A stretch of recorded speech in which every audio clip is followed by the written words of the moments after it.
Alright, I'm going to try throwing my TechDisc on a real shot for the first time. I don't know how it flies. It's a destroyer, Halo Star, probably pretty overstable, I'm going to assume. To throw through this gap here, this leaning branch is like 210 feet from the front of the tee box.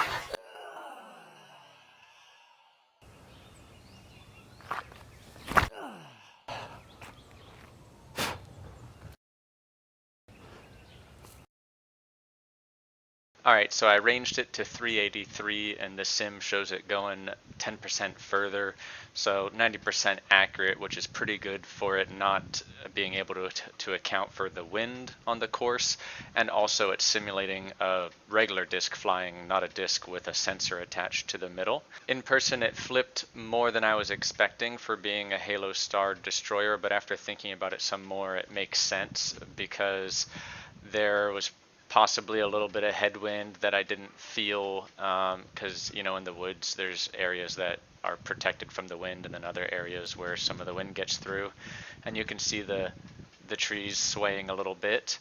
Additionally, the sensor makes it fly a little bit more understable from what I've been told, and then also my disc is beat in an unnatural way. Throwing into a net that's been secured down bounds it out, and it kind of takes like small ground hits repeatedly and rolls often. I've also thrown it a couple hundred times at low speed, like 20 to 30 miles per hour into the chains of a basket. So it's worn a little bit unusually.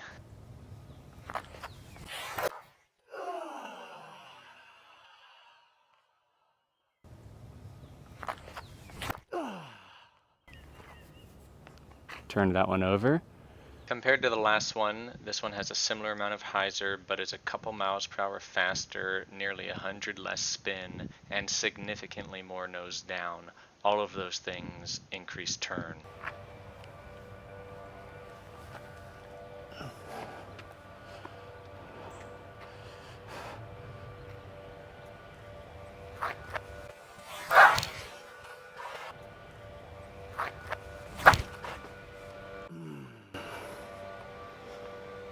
I was hoping to get a higher launch angle on this one. A good medium height distance line, you want nose plus launch angle to equal something around 5. A little bit higher can be good too.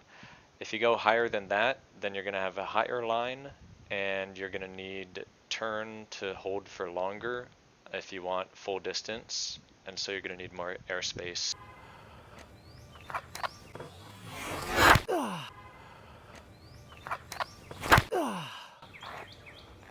No! This one was a little bit too high of a launch angle for the ceiling I had, and it also turned too much. If I lowered the launch angle a little bit, it still would have turned too much, but it would have been a good height for this ceiling.